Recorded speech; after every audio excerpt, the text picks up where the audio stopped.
¿Qué tal, amigos de Soccer Adictos MX? Como siempre, un verdadero placer poder estar con todos ustedes en un mano a mano más de esta serie de entrevistas que hemos estado llevando para todos ustedes con grandes personalidades del deporte, no solamente en cuestión de atletas, también con personalidades del micrófono. Y en esta ocasión, de nueva cuenta, tenemos la fortuna de contar con la presencia de alguien que ha tenido éxito en ambas ramas, tanto en lo deportivo como en la cuestión profesional en los medios de comunicación. Estamos hablando de uno de los grandes orgullos de Torreón, Coahuila, un extraordinario comentarista en la actualidad, un mejor pateador en aquellos años que ya nos podrá contar en la NFL, 2 veces campeón del Super Bowl con los New York Giants, y en esta ocasión tenemos la fortuna de saludar a Raúl Alegre. Raúl, un verdadero placer contar contigo esta mañana.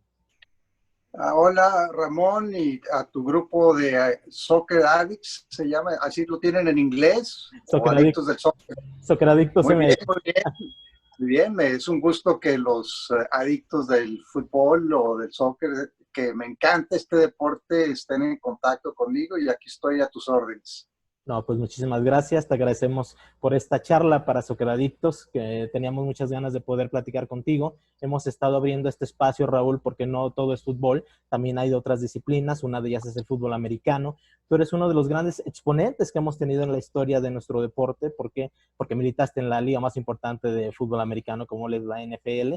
Entonces queríamos tener la oportunidad de charlar contigo y de conocer tu historia, ¿no? Qué mejor que de viva voz de quien lo ha vivido, quien fue 2 veces campeón del Super Bowl, pero que caray, empezó todo como un sueño universitario cuando te ve Camparita Montana. Pero cuéntanos, ¿cómo es que comienza la historia de Raúl Alegre para llegar a lo que ahora pues, conocemos como una de las grandes figuras de la NFL en lo que respecta a nuestro país?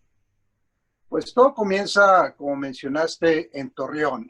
Yo crecí, bueno, hubo 3 años al principio de mi infancia que mi familia vivió en Mérida, Yucatán, de ciudad en la cual tenemos muy gratos recuerdos, pero a partir del 65 regresamos a Torreón y estuve de primaria, secundaria y preparatoria en la ciudad de Torreón. Mis deportes eran varios, principalmente el fútbol. También practiqué básquetbol, era bastante malo. Béisbol, pues más o menos me defendía, y un deporte que mucha gente no conoce, o que el high alive, porque mi papá era un excelente jugador de high alive y me enseñó a jugar, pero el fútbol era mi deporte principal. El fútbol americano fue una, una rama que nunca ni siquiera vi por televisión. O sea, no solo no la practiqué, sino tampoco la veía por televisión, hasta que me fui un año de intercambio, terminando la preparatoria, a Estados Unidos a aprender inglés. Mi objetivo era aprender inglés para poder hacer mi carrera de ingeniero civil, que era mi meta más importante en ese momento. Cuando llegué a Estados Unidos, fue al estado de Washington, en Shelton, Washington, y era un pueblo de aproximadamente 10,000 habitantes, y no tenía ninguna cancha de fútbol. Había canchas de fútbol americano en las secundarias, en primarias, secundarias y preparatorias, pero no estaban acondicionadas para jugar fútbol como están ahora. Ahora ves un campo de fútbol americano, pero también le pintan el área, la media cancha, la media luna, etcétera, para poder practicar ambos deportes. Eso no era el caso. En Shelton nadie practicaba el fútbol, y me di cuenta que si quería ser amigos, la mejor manera era practicando algún deporte. Y en el otoño, en Estados Unidos, los deportes se practican por temporadas. Los deportes en el otoño en Shelton, Washington, eran el fútbol americano y correr a campo traviesa, lo cual no me atraía gran cosa, a pesar de que los paisajes eran muy bonitos. Y fui a un entrenamiento de fútbol americano a ver de qué se trataba.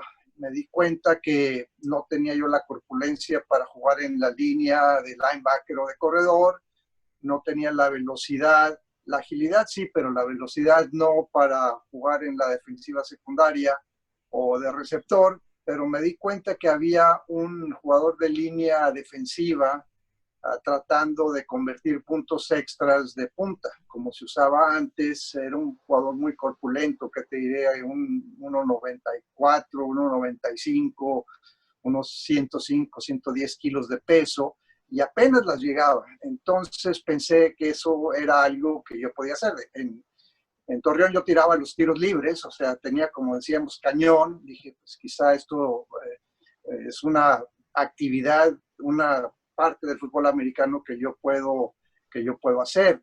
Y fui con la familia, les comenté, pues se quedaron un poco sorprendidos de que iba a hacer una prueba. O sea, fui con el entrenador y me dijo, mañana vente preparado y hacemos una prueba antes del entrenamiento.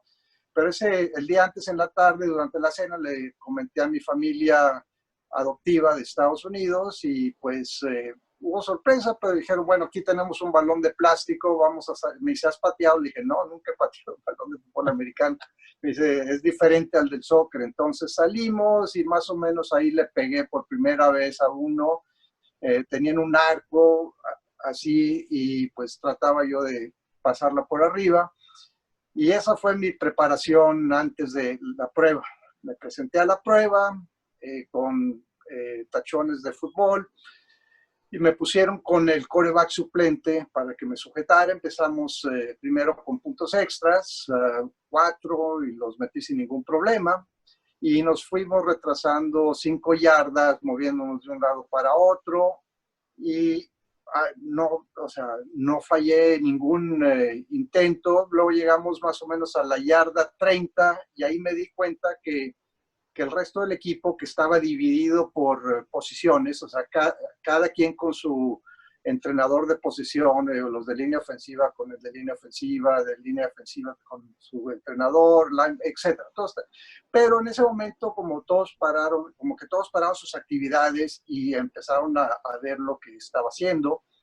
Cuando llegué a la yarda 35, que es un gol de campo de 45 yardas, pues todos empezaron a acercar, después retrasé a 50, metí 2 sin ningún problema, y ya para entonces todo el equipo estaba reunido viéndome patear, y me pidieron que si quería tratar de 55, y pues yo la verdad no me costaba ningún trabajo, le dije sí, como no, y de 55 lo metí sin problema. Entonces el entrenador paró la prueba, me dijo, bienvenido al equipo, eres parte del equipo. El equipo y los jugadores estaban muy contentos de que iban a tener un pateador que tenía ese tipo de alcance, y tuve que esperar 10 días. Es un proceso que todos los jugadores tienen que pasar, de que se reportan al equipo a que pueden jugar por primera vez, tenían que pasar 10 días. No sé cuál sea la regla hoy en día, pero en ese entonces eran 10. Me perdí el primer partido de la temporada, pero ya en el segundo hice mi debut en un partido fuera de casa, metí 3 puntos extras. Mi primer kickoff, no sabía bueno, pateé el primer punto extra, pero no sabía que seguía el kickoff. O sea, yo me senté en la banca y estaban los 11, los otros 10 jugadores listos, y me dijeron, órale, ya te toca hacer el kickoff. Y dije, caray, bueno, pues entonces ya a ese grado era mi ignorancia del fútbol americano, pero así fue como empecé. Tenía la facilidad desde un principio porque no había ido a camps ni nada. O sea, la primera vez que tuve una prueba era la primera vez que estaba pateando un balón de preparatorias, de high schools, y se me facilitaba. El equipo no fue muy bueno esta temporada, un equipo que solamente anotamos 9 touchdowns, metí los 9 puntos extras y intentamos 3 goles de campo, de los cuales metí 2. Así que no hubo gran interés de parte de universidades en ofrecerme una beca. Recibí un par de cartas, tuve una prueba en la Universidad de Washington cuando el pateador era Mike Lansford, que llegó a la NFL como pateador de los Rams durante muchos años en los 80s. Y regresé a México. Yo pensé que no iba fue una buena experiencia haber jugado en el high school.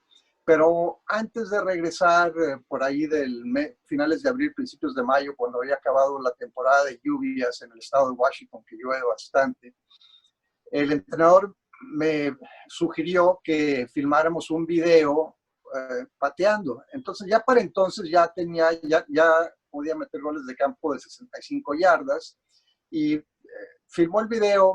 lo editó y se lo mandó a entrenadores amigos de él que estaban en universidades en el área del noroeste de Estados Unidos. Y uno de ellos, Pocky Allen, que estaba en la Universidad de Montana, se lo llevó al entrenador en jefe, Jim Carlson, y me hablaron durante el mes de julio, que te diré, pues sería las primeras 10 días de julio, no recuerdo exactamente qué día, pero yo ya había presentado un examen de admisión en el Tecnológico de Monterrey, ya había pasado, ya estaba admitido, y me ofrecieron una media beca, lo cual no me interesó.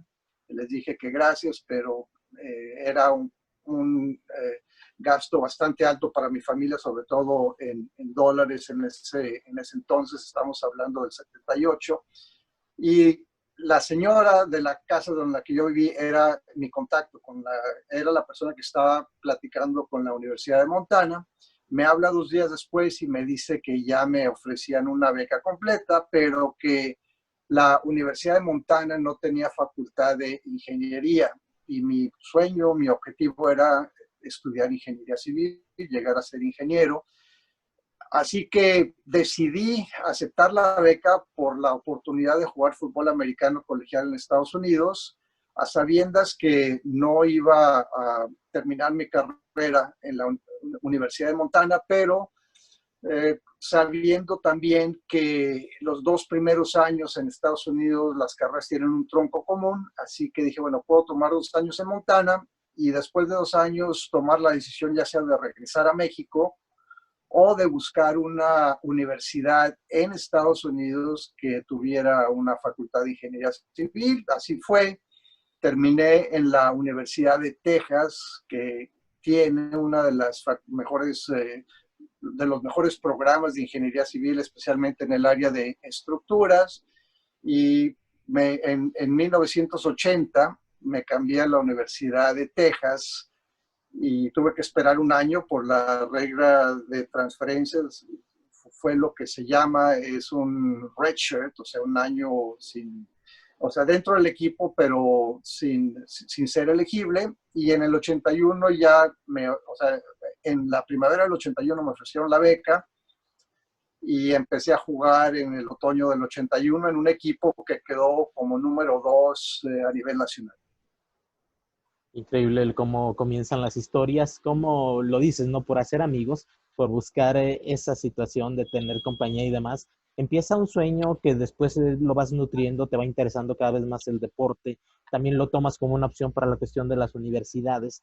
¿Cómo es que eso que comenzó como una actividad para poder relacionarte, para poder hacer amigos, Raúl, se fue convirtiendo en un sueño hasta el momento de que llega la oportunidad de que te busquen los equipos de NFL? Si mal no recuerdo, si mal no estoy en el dato, había una opción con los Dallas Cowboys, que fue de lo primero, ya después hay algunos cambios, pero ¿cómo pasas de ese sueño, caray, de primero tener una actividad para poder relacionarte, para poder convivir, después ir tomándolo más en serio y para después, caray, convertirlo ya en un sueño y hacerte profesional de la NFL, primero con esa gran opción que se abría con la gente de los Vaqueros de Dallas y después ya con lo que conocemos, ¿no? Tu llegada en 83 con la gente de Baltimore Colts. Yo, mi meta en realidad nunca fue jugar en la NFL, o sea, no era mi objetivo, no pensaba que era algo que se realista, aunque mis compañeros cuando llegué a la Universidad de Texas me dijeron que ellos pensaban que sí se podría, porque muchos de ellos habían estado con otro pateador de Texas, Russell Erxleben, y decían, bueno, tú tienes el mismo alcance que tenía él en los goles de campo o más. Entonces, pues ahí fue cuando empecé a considerar, pero mi enfoque era tener la beca en la Universidad de Texas para terminar mi carrera de ingeniería civil, graduarme y regresar a Torreón a trabajar. Tanto mi papá como mi tío, mis primos eran ingenieros civiles y yo pensaba que ese iba a ser mi futuro.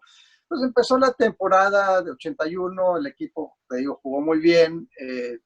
El 82 perdimos a muchos jugadores que se graduaron, terminaron en la NFL. Era un equipo joven, terminamos 9 ganados, 3 perdidos. Y pues yo pensaba que ahí ya había terminado todo, ¿no? Y sabía que tenía que hacer la transición, porque antes en el colegial se usaba la T, o sea, para colocar el balón que te da un poco más de, o sea, es más fácil patear con T que patear del campo. Empecé a patear del campo para aprender a hacer la transición. Me invitaron al combinado, que en ese entonces se hacía en Detroit, en el Silverlone de Pontiac, Michigan.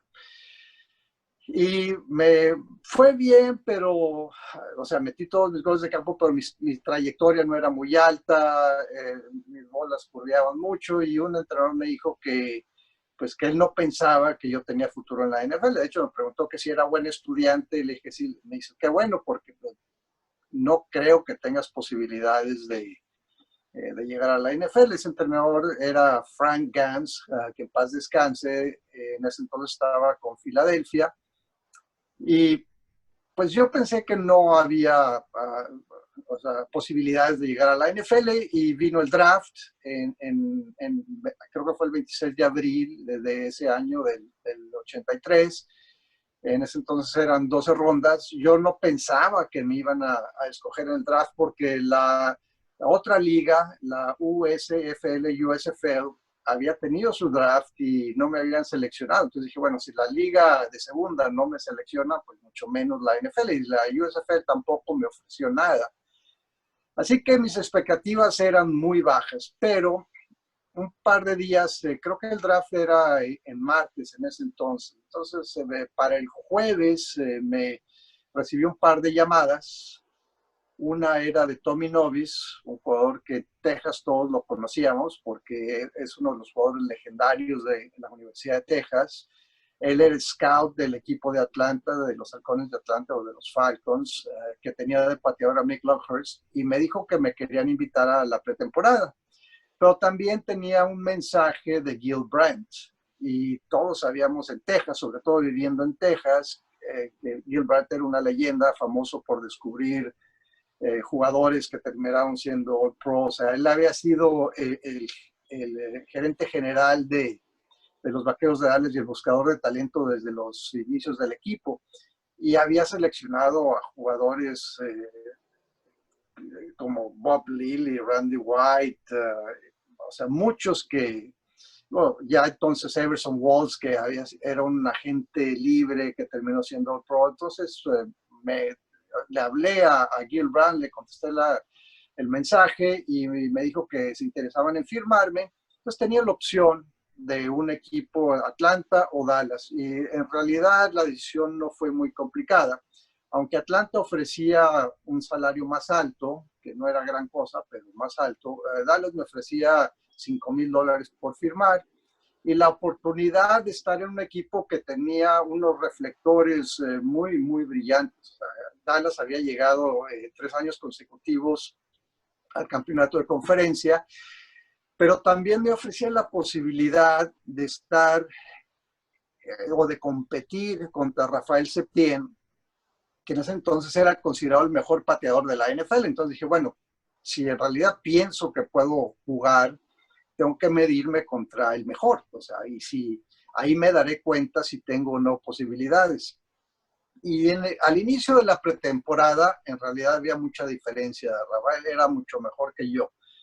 Pero con la instrucción de Ben Agajanian, que era el entrenador de pateadores en ese entonces, y poniendo atención, haciendo ajustes, fui mejorando, hasta que unas 3 semanas antes del final bueno, tuve la oportunidad de jugar en el primer partido de pretemporada contra Miami, que también fue el debut de Dan Marino. O sea, me tocó ver el juego de Dan Marino en la NFL, un juego de pretemporada en la ciudad de Dallas.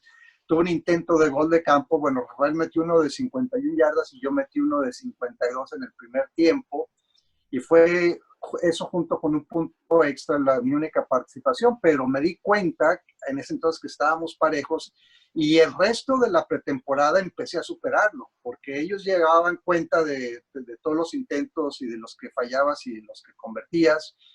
Y al principio, pues él tenía mejor porcentaje, pero al final yo tenía mejor porcentaje que él. Y me di cuenta que si puedo competir contra Septien y tener resultados iguales o favorables, creo que puedo jugar en la liga. Ya no me dieron la oportunidad de volver a patear en un partido de temporada regular, pero hubo interés de otros equipos. Es lo que pasa con la pretemporada. Desafortunadamente la NFL este año 2020 no habrá pretemporada, pero ahí es donde jugadores como que son agentes libres o selecciones del draft, que después de la cuarta ronda, cuarta, quinta, sexta, séptima, en ese entonces había, te digo, 12, tienen la oportunidad de demostrar en situación de juego cuál es su capacidad. Y si no te quedas con el equipo, hay buscadores de los otros, en ese entonces creo que eran 28 equipos en la NFL, había otros 27 que estaban pendientes ellos sabían exactamente qué jugador quedaba en el roster de los otros equipos. Y empezaron a mandar scouts a verme entrenar, ya no a jugar porque pues no me estaban dando la oportunidad, pero hubo uno que se interesó, que fue el equipo de Baltimore. Mandaron a su entrenador de equipos especiales, a Mike Westhoff, que fue uno de los mejores entrenadores de equipos especiales en la historia de la NFL. En ese entonces estaba con Baltimore. Y después del último partido, tuve un tryout con él. El partido fue el domingo.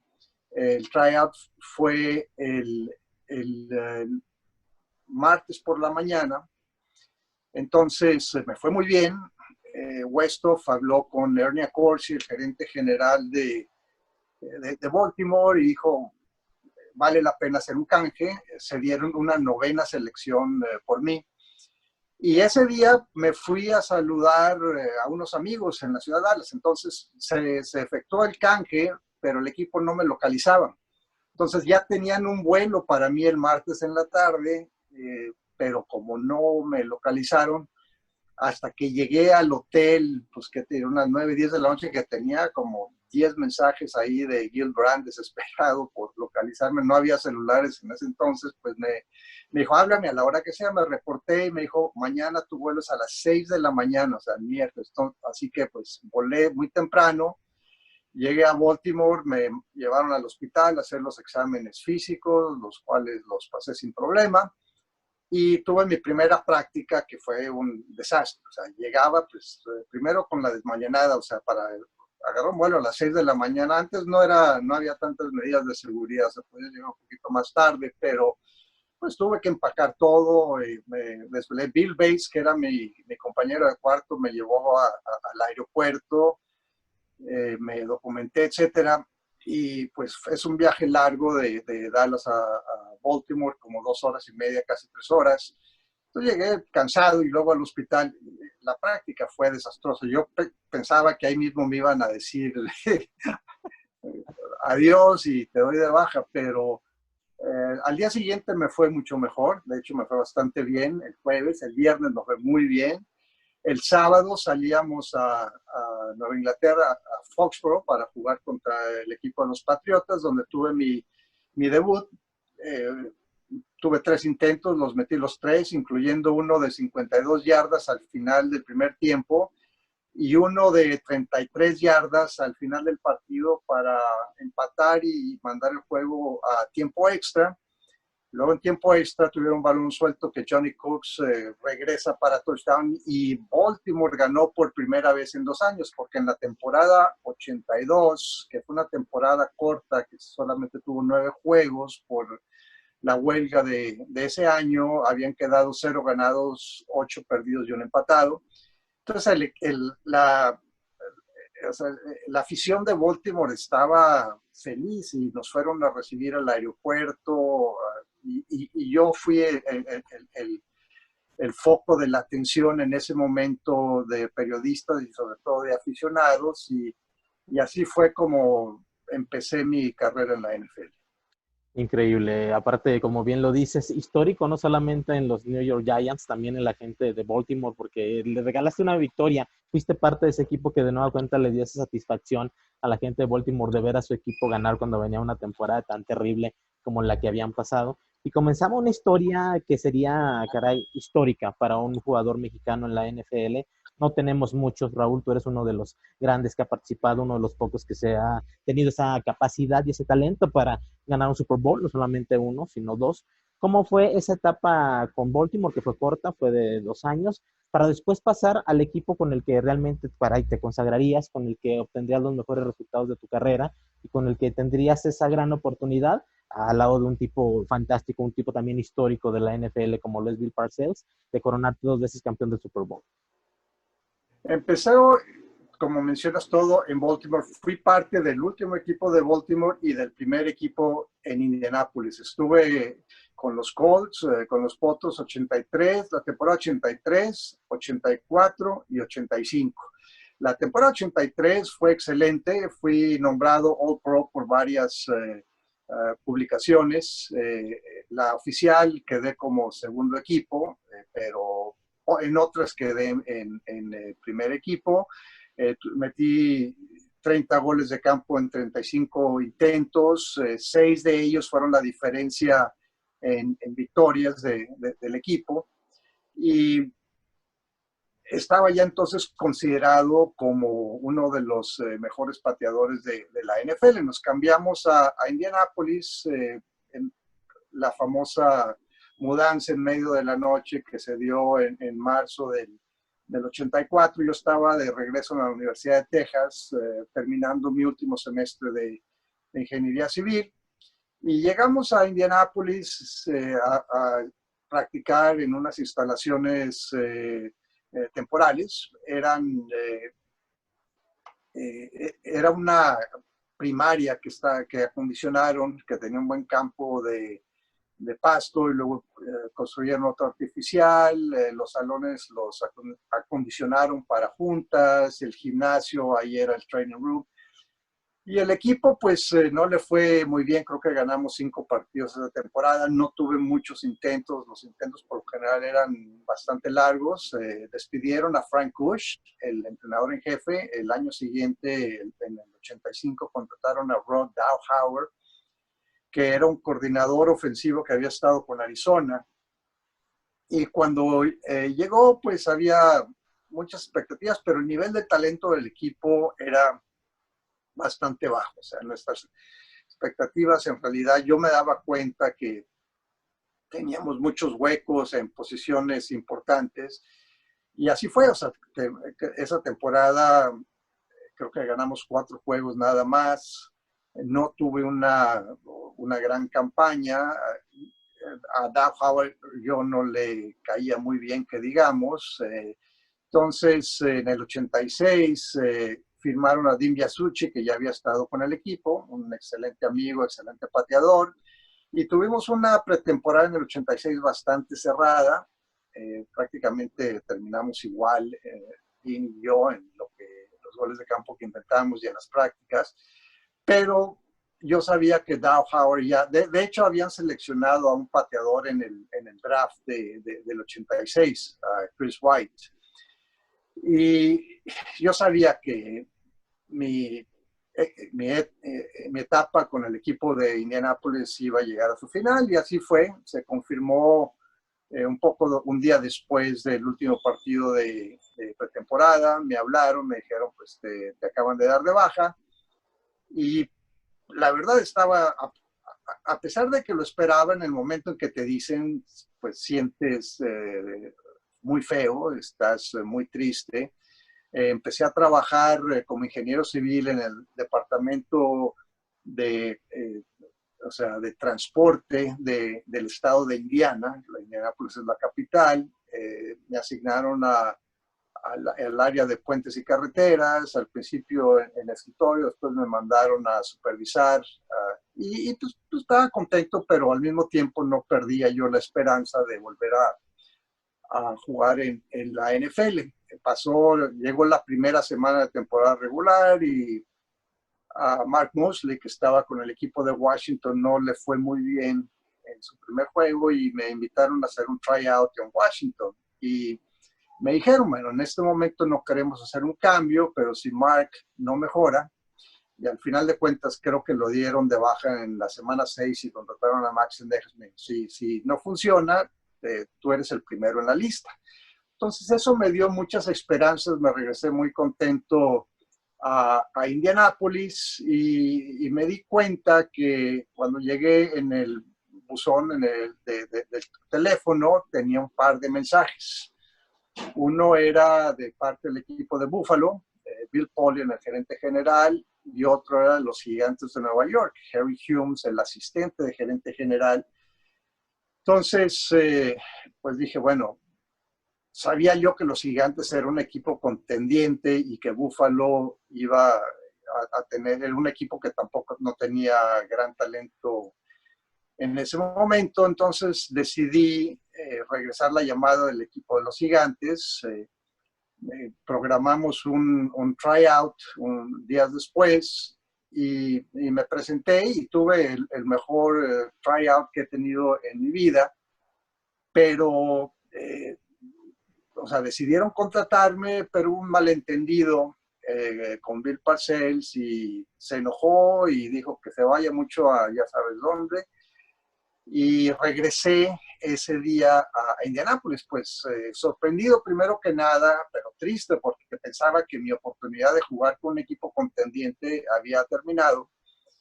Y me habló al día siguiente Ron Stark, que era el pateador de despeje del equipo de Indianápolis, y le platiqué lo que había sucedido y me sugirió que le escribiera una carta a Parcells explicándole lo que había pasado, que en realidad no me habían dado la oportunidad de leer todo mi contrato. O sea, era un contrato, pues el contrato básico que le ofrecen a todos los jugadores, pero tenía una pensión, un adendum que indicaba muchas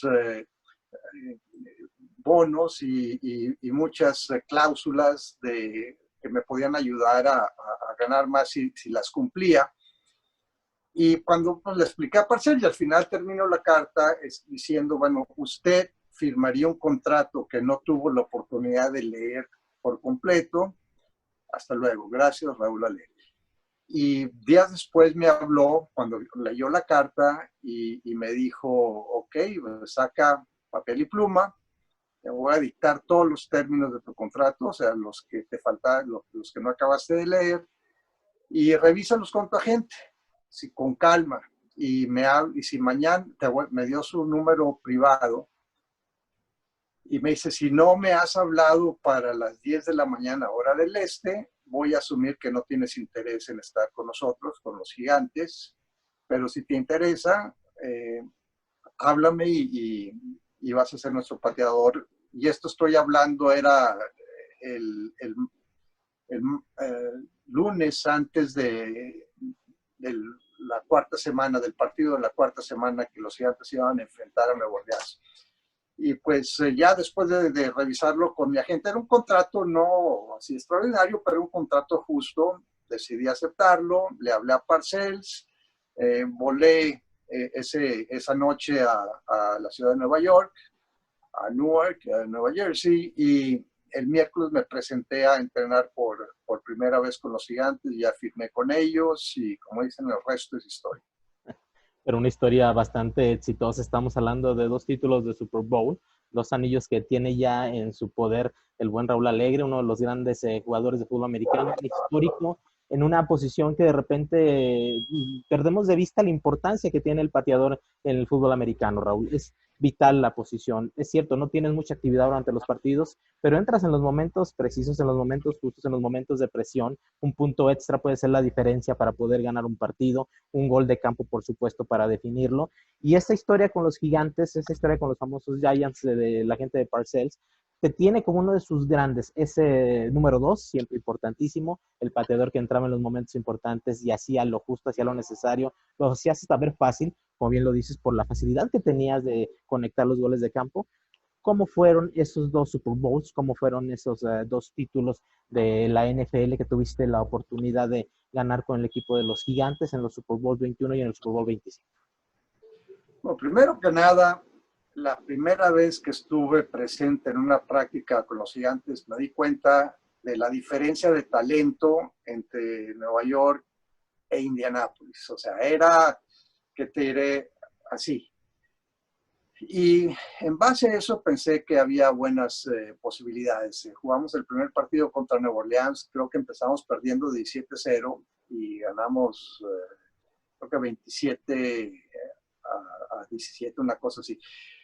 Y tuve la oportunidad de meter 2 goles de campo y de ver a Lawrence Taylor en una jugada extraordinaria cuando tratan de correr al lado opuesto donde estaba él y alcanza a Ruben Mays, que era el corredor de Nueva Orleans, y lo taclea enfrente de mí. Dije, wow, este equipo en realidad es algo diferente. Lawrence Taylor es lo que yo había escuchado fuera de serie. Y pues terminamos ganando en ese partido y contribuí los partidos siguientes, pero pues en realidad no había tenido mucho impacto. Tuvimos un juego de lunes por la noche contra Washington, que fue mi primer partido de lunes por la noche. Estaba yo muy emocionado, además porque mis papás fueron de visita y estaban en el estadio. Y después empezamos ya, o sea, ahí fue más o menos a la mitad de la temporada, íbamos con récord de 6 ganados, 2 perdidos, luego tuvimos un juego contra Washington y varios juegos en los cuales el equipo tenía una gran defensiva, excelentes equipos especiales, pero a la ofensiva teníamos a varios jugadores lesionados, a Mark Bavaro, a Lionel Manuel, a Bobby Jones, o sea, muchos de los jugadores claves estaban lesionados. Joe Morris no faltó a juegos, pero estaba golpeado, hicieron un canje por Otis Anderson. Y muchos de los partidos empezaron a definir en el último cuarto y la diferencia fue un gol de campo. No necesariamente un gol de campo al final del partido, pero en el último cuarto y terminábamos ganando por 3 puntos. Luego vino un juego contra Minnesota, que perdíamos, creo que era 21-19 y teníamos una situación de cuarta y 17. Y Phil Simms conectó con Bobby Johnson para mantener viva esa serie ofensiva que terminó con un gol de campo faltando 12 segundos. Fue mi quinto del juego y ganamos. Ese juego fue como un parteaguas. Por primera vez, creo que me dicen en la historia, Parcells otorgó un balón del partido y me lo dio. Y a la semana siguiente nos tocó enfrentar a los Broncos de Denver, que serían los campeones de la conferencia al final de la temporada. Y sucedió lo mismo, o sea, teníamos a varios jugadores lesionados, no anotamos un touchdown ofensivo, el único touchdown que anotamos fue un balón suelto que George Martin regresó para touchdown, y tuve la oportunidad de patear un gol de campo al final del juego, te digo otra vez, faltando como 10 segundos, que o sea, darle la victoria a nuestro equipo.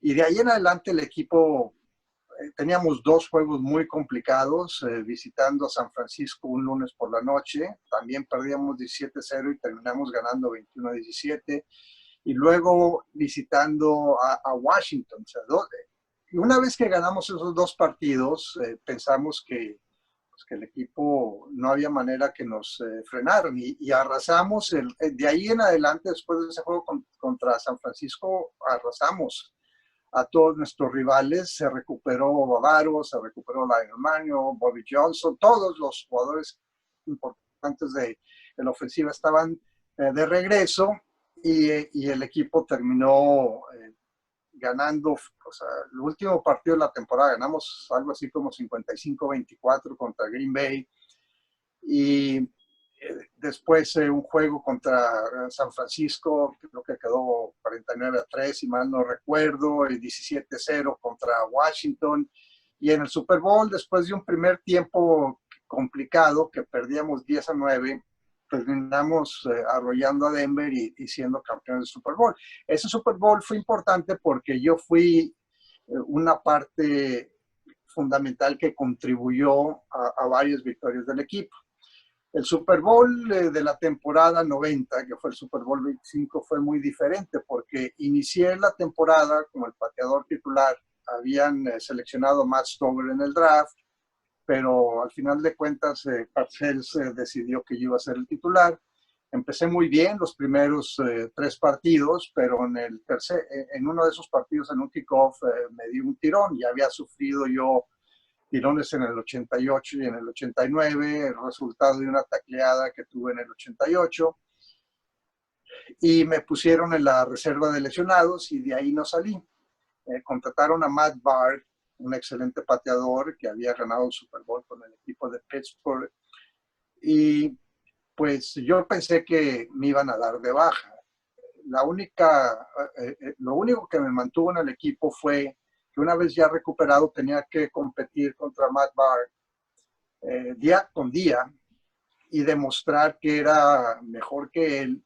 De otra manera, Parcells me hubiera dado de baja. Y dadas las experiencias de años anteriores con pateadores que firmaron en mi lugar, que al final de cuentas no dieron buenos resultados, decidieron mantenerme en el equipo. Matt tuvo un principio incierto con los Gigantes de la temporada y al final terminó siendo clave. Metió 5 goles de campo en el campeonato de conferencia contra San Francisco, incluyendo uno de 42 para ganar el partido. Y mi perseverancia, si se puede llamar de esa manera, me ayudó a mantenerme en el equipo. Era muy frustrante porque tenía que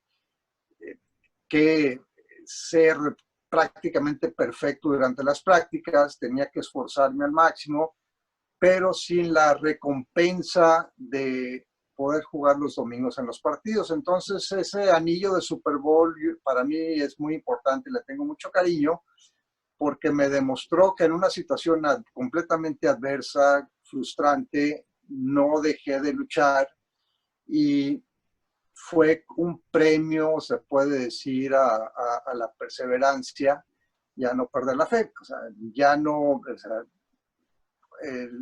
la siguiente receso de temporada en mayo del 91, Parcells, poco antes de renunciar, me habló, quedé de baja en el equipo.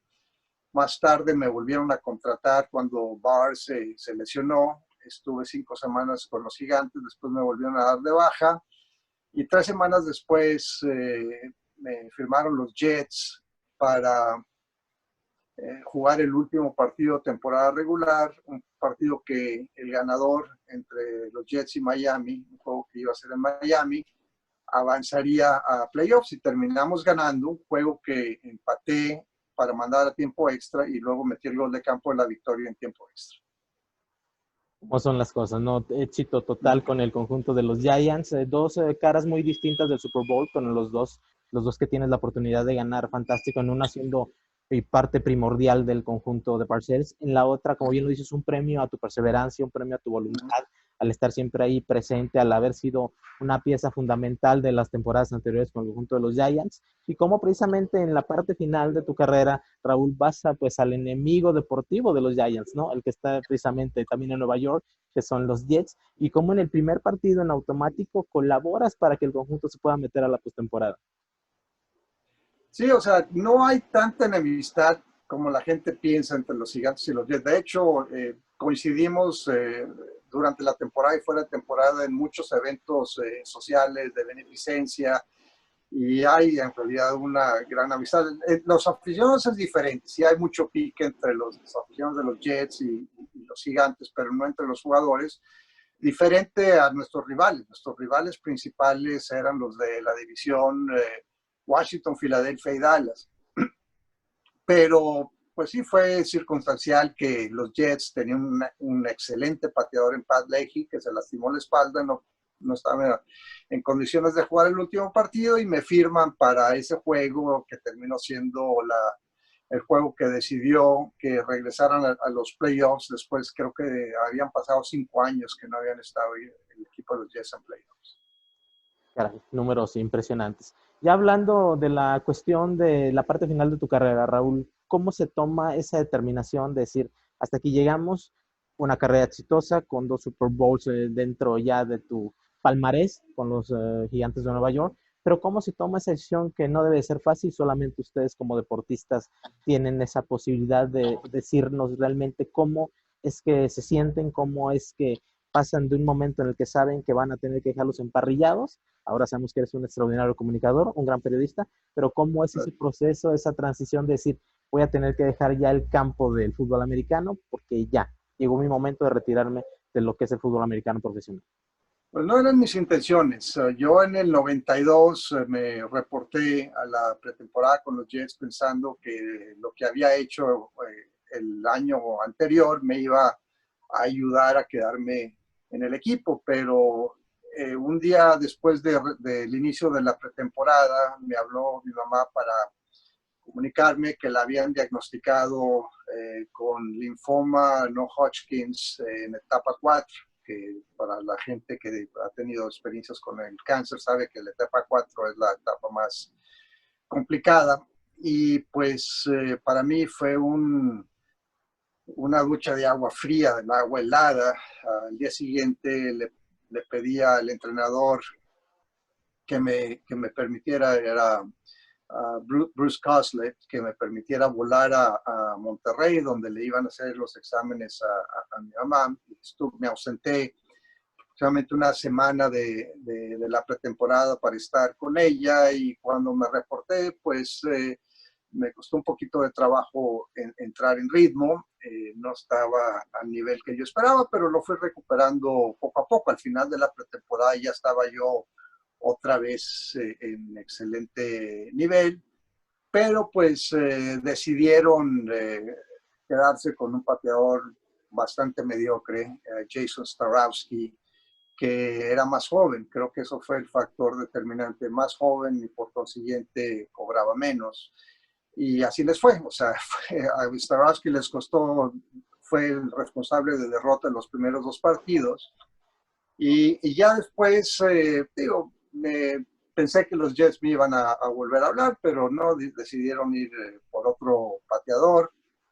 Tuve varios tryouts en Kansas City, en San Francisco, en Cleveland, pero pues ninguna oferta concreta. Nada más querían ver en qué condiciones estaba y me tenían en la lista en caso de que sus pateadores empezaran a fallar o que tuvieran alguna lesión.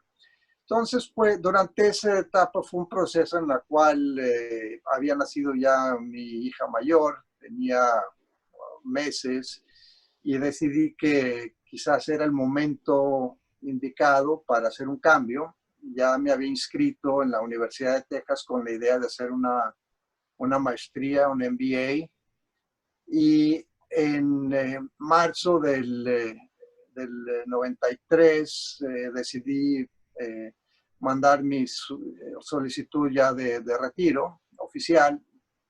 Y después de eso tuve un par de ofertas, un par de invitaciones. Cleveland y San Francisco me invitaron a sus pretemporadas, pero pues ya les agradecí y dije, pues ya estoy matriculado en la Universidad de Texas para hacer la maestría, y pues así fue como terminó mi carrera.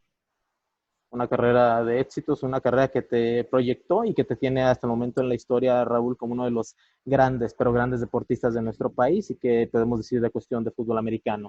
Participaste en la mejor liga del mundo, no solamente en cuestión de fútbol americano, sino de todos los deportes, porque así está considerada la NFL, y tuviste esa gran oportunidad de ser 2 veces campeón. Vamos a la cuestión de los medios de comunicación, porque precisamente después de tu retiro empezaste a mostrar esa cosquillita, ese talento con proyectos propios, con shows propios, también trabajando en la radio en Texas. ¿Cómo fue el empezar a relacionarte con los medios de comunicación? ¿Cómo ha sido esa historia con lo que es la radio, con lo que es la televisión? Porque caray, ahora en la actualidad no podemos concebir un Monday Night Football de ESPN sin tener a Raúl Alegre. Fue también circunstancial. Yo no pensaba que iba a ser comentarista. Yo no estudié periodismo, yo no estudié comunicación, pero durante el curso del MBA tuve una invitación de parte de Televisa al final de la temporada 93 para hacer un programa, ya no me acuerdo cómo se llamaba, pero lo conocía Raúl Orbañanos, con Toño Valdés, Bura, Pepe Segarra, el grupo que todavía sigue, y era el programa en Atlanta. Era la semana previa al Super Bowl entre Dallas y Buffalo. La realidad, yo estaba muy desconectado del fútbol americano porque durante ese tiempo falleció mi mamá de cáncer, estaba yo estudiando la maestría, había muchas presiones, no veía yo la NFL. Entonces un amigo mío, periodista, que era de los reporteros de los Gigantes de Nueva York, accedió a darme una asesoría. Entonces comimos ese día antes del programa y más o menos me puso al tanto de cómo estaba Dallas, cómo estaba Buffalo y me instruyó bastante bien. Y ese día en la noche, durante el programa, pues me defendí. Raúl Orbañanos me dijo, oye, pues tienes tablas, deberías de considerar la posibilidad de ser comentarista, pero pues dije, bueno, no veo cómo alguien me vaya a dar la oportunidad. Entonces, regresando de esa prueba, uno de mis profesores, al cual le había pedido yo permiso de faltar a su clase, me preguntó que cómo me había ido y otra le dije que bien. Y me dice, oye, ¿y qué tanto interés hay en el mercado de habla hispana en Estados Unidos, en la NFL? Yo le dije, bueno, pues en Estados Unidos no estoy seguro, en México es muy popular. Entonces me dice, vamos a investigar, ¿no? Entonces le hablé al señor Wellington Mara, el dueño de los Gigantes, y me apoyó, me dijo, oye, pues háblale a Val Pinchbeck, que era el presidente de televisión de la NFL, quien me dijo, mira, ahorita en realidad tu llamada es muy oportuna porque teníamos un programa de NFL en español con Telemundo, pero Telemundo se declaró en bancarrota y cancelaron el programa, y el programa estaba patrocinado por Coca-Cola. Entonces, la persona que era directora de marketing de Coca-Cola era prima hermana de la esposa de mi mejor amigo y yo la había conocido en Nueva York. Entonces te digo, se alinearon las estrellas. Dios siempre ha tenido un plan para mí. Entonces platiqué con ella y me dijo, sí, estamos, de hecho fuimos el profesor y yo a reunirnos con ella en Atlanta, en las oficinas de Coca-Cola, y me dijo, sí, pero por supuesto que estamos interesados. Y pues decidimos armar una empresa. Hubo unos inversionistas que invirtieron y la NFL accedió a trabajar con nosotros, o sea, trabajamos directamente con Steve Sable en NFL Films, que fue también una experiencia extraordinaria. Yo contraté a productores, yo no tenía idea de cómo se hacía un programa de televisión, pero contraté gente muy capaz, muy experimentada en la materia. Y como dicen, a gritos y sombrerazos aprendí. O sea, los primeros programas me costaban mucho trabajo, o sea, no sabía, o sea, tenía que practicar mi manera de hablar, de presentar, de ver a la cámara. Nunca fui de los que leían el teleprompter, o sea, nunca se me dio eso de leer los teleprompters. Todo lo que yo hago es original.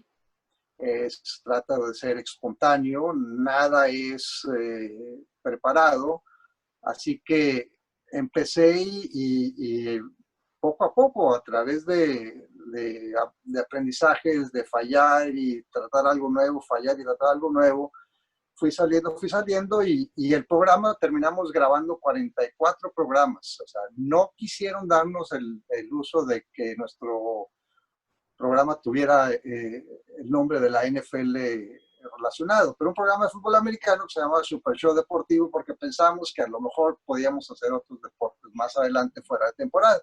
Pero terminamos grabando 44 programas que tuvieron una aceptación tremenda. De hecho, tuvo un concepto que se me ocurrió, que fue muy exitoso, de presentar los highlights de la semana con música latina.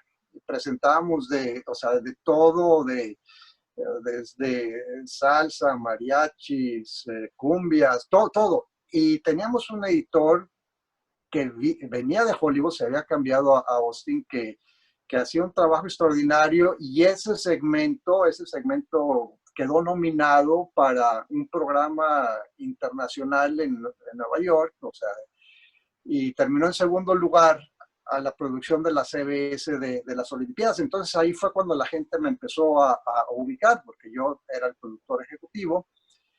Pero al final de cuentas no hubo el apoyo ni de Univisión ni de Telemundo, porque querían que les pagáramos por el tiempo al aire, lo cual salía muy costoso, era prohibitivo. Y aunque teníamos patrocinadores, sacábamos lo suficiente para cubrir los gastos, así que tuvimos que cerrar la empresa, cerrar la compañía, pero ya para entonces me habían ubicado los Vaqueros de Dallas, que me pidieron que produjera y fuera el analista de sus programas de televisión de pretemporada en un grupo que se llama hasta ahora Cadena de Plata, que también hacía los programas en radio, y hace que yo estuve en televisión en ese entonces. Mi experiencia en radio fue con los inicios de la Universidad de Texas, también transmisiones en español. Mi puesto después, o sea, después de los de hacerlo, o sea, los Vaqueros de Dallas me hablaron de una empresa que se llamaba Prime Deportiva, que se fusionó con otra que se convirtió en Fox Sports o Fox Deportes, y ya no pude seguir en la parte de radio. Le cedí la posición a mi compañero de transmisión, Rubén Pizarro, que hasta la fecha sigue narrando los partidos de la Universidad de Texas, y yo empecé ya mi carrera de narrar los partidos de domingo por la tarde con lo que llegó a ser Fox, y después de 2 años llevaron la producción a México y quedé yo fuera, pero más adelante en el 99 tuve una transmisión del Super Bowl en radio, que de hecho fui compañero con Ciro Procuna por primera vez, y Kenny Garay, que ahora ambos están en ESPN. Y en el 2000 me invitan de Televisa otra vez a ser analista durante el Super Bowl 30, que jugarían los Gigantes de Nueva York contra los Potros de Baltimore. Y como tenía yo todos los contactos con los Gigantes y la afición me reconocía todavía, pues les di un acceso que nunca han tenido y creo que no han vuelto a tener a jugadores y a los aficionados, a hacer piezas. Y durante el partido no me fue mal. Y después me volvieron a invitar en el 2001. Ellos no tenían los derechos del Super Bowl, pero hicimos el campeonato de conferencia entre Tampa Bay y los Carneros de San Luis. Y en el 2002 me invitaron otra vez a narrar el Super Bowl, que fue Raiders contra Tampa Bay. Pero ya para entonces, en octubre del 2002, me habían contactado de ESPN para ir a hacer una prueba con Álvaro Martín de un programa idéntico al que yo había tenido sin el concepto de la música, pero prácticamente un programa de variedad de fútbol americano que se llamó NFL Semanal, que pasó desde el 2002 al 2014, cuando se convirtió en NFL Live. Y estuve con Álvaro hasta el 2009, y con él en el programa se cambió a la Ciudad de México y se grabó desde México. Fue cuando empecé a trabajar con Ciro y con John Sutcliffe. Y en el 2003 nos pidieron a Álvaro y a mí que narráramos los partidos. Del 2003 al 2005, 3 años fueron partidos de domingo por la noche. Y después ESPN adquirió los derechos de Monday Night Football a partir de la temporada 2006. Y ahí estuve hasta la temporada pasada, que me cambiaron a los partidos de los domingos. Caray, qué extraordinario resumen de lo que ha sido también tu paso por los medios de comunicación. Ya completamente identificado, creo que la gente, sobre todo esos partidos, esos lunes por la noche, era imposible no poder verlos y de inmediato relacionar la voz y el talento y el conocimiento que tienes, lo que te dejó estar en los emparrillados y después estar frente a los micrófonos y frente a las cámaras, esa posibilidad de transmitirnos a todos nosotros como público, y de verdad que tanto como futbolista, como jugador de fútbol americano, como comunicador, lo has hecho de una manera extraordinaria y créeme que te lo agradecemos, Raúl. No, pues se los agradezco yo a ustedes, porque como te digo, yo no quiero ofender a los que son periodistas y a los que son comunicadores diciendo que yo soy parte de su grupo, porque no lo soy. Yo soy un exjugador que a base de errores y de aprendizajes pude más o menos aprender a hablar en cámara, enfrente de una cámara, y a poder describir un partido. Te digo, al principio me costaba trabajo, y gracias a Romeo Prenel, que en el 1996, cuando me ofrecieron la primera oportunidad en Fox, accedió a darme instrucción intensiva. Pasé 2 días con él aprendiendo todos los detalles. Le dije, yo quiero aprender a analizar un partido desde el punto de vista de un entrenador. Entonces me dijo, ok, no. Me invitaron al minicamp que tenían los Patriotas de Nueva Inglaterra cuando Parcells estaba ahí. Parcells accedió con mucho gusto y me invitaban, además de las sesiones que tenía con Romeo. O sea, Romeo obviamente cuando le tocaba estar en el campo estaba con sus jugadores y yo también estaba pendiente, pero después en las sesiones de análisis de video estaba yo en el mismo cuarto con Bill Parcells, con Bill Belichick, con Romeo Crennel, con Charlie Wise, con Al Groh, o sea, con Ray Perkins. Entonces, imagínate el curso intensivo que tuve en ese momento con las mejores mentes en la historia del fútbol americano, y pues yo tomando apuntes y muchas cosas, acá o sea, ni idea que tenía, pero apuntaba, y después iba yo con Romeo Rack, como le decimos con cariño, y le hacía mis preguntas, le decía, oye, ¿por qué esto? ¿Qué significa esto? Y así fue como me enseñó, y después fue a base de, o sea, no teníamos el acceso que hay ahora.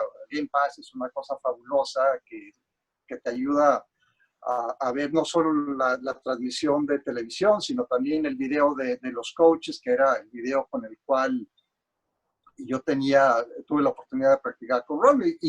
Y nosotros, bueno, en el 2005, en el 2006 íbamos a los estadios, pero a partir del 2007 empezamos a hacer todas las transmisiones desde estudio. Entonces empecé, o sea, estando en el estadio, pues ves a los 22 jugadores, pero en un estudio yo veo lo que ustedes ven. Y hay muchas veces, depende del director que te toque, que no ves a los jugadores que están en el terreno de juego, sino 2 o 3 segundos antes de que empiece la jugada. Entonces, pues tú no sabes en ese momento qué es lo que está pasando. Pero hay otros productores que te enseñan, que son más, o sea, hay productores que son artísticos, que enfocan su transmisión al show, a enseñar a las porristas, a enseñar la cara de los jugadores, a enseñar a los entrenadores discutiendo, al público, etcétera, y ya se van a la jugada. Pero hay otros que son más puristas, que les gusta el deporte en sí, que la estrategia, y te enseñan quién entra, quién sale, las formaciones, y eso a uno como analista desde el estudio te ayuda mucho. Entonces yo empecé a practicar mis análisis viendo partidos grabados por televisión. ESPN me mandaba DVDs yo les pedía antes de cada semana que me mandaran DVDs, me llegaban, los metía. Primero eran en el VCR, después en el DVD, y así era como practicaba yo, o sea, el video, pues para ver, primero que nada, para familiarizarte con los jugadores que iban a tomar parte en el juego, y después con lo que hacían durante un partido. Y esa preparación, pues gracias a Rack, a Romeo Crennel, la pude hacer. Más adelante, en 2004, tuve una segunda sesión con él, también de un par de días. Me quedé en su casa y hubo muchas personas que me ayudaron que me han ayudado a lo largo de mi vida, de mi carrera, a poder salir adelante.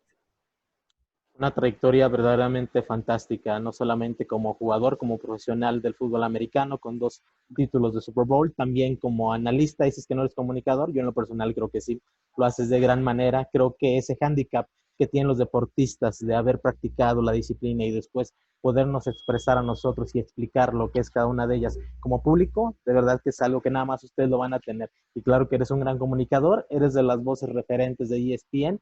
Como te lo decía, no podemos concebir el fútbol americano de ESPN sin la voz, sin la participación, sin el análisis de Raúl Alegre. Pues te agradezco mucho ese comentario. Y pues en nombre de todo el equipo de Soccer Adictos MX, Raúl, tu servidor y amigo Ramón Portillo, te quiero agradecer por esta magnífica entrevista. Ramón, es un gusto estar con ustedes, y quizá en otra hablamos de fútbol, hablamos de mis Santos, de mi equipo de Santos, a ver cómo le va esta temporada. Perfecto, seguramente muy bien. El equipo de Almada tiene un cuadro interesante para el Guardianes 2020, Raúl. Entonces, como siempre, seguramente el conjunto de la comarca lagunera será un contendiente para el título. Veremos. Saludos a tu público. Saludos, un fuerte abrazo, Raúl. Muchas gracias. Igualmente. Hasta luego.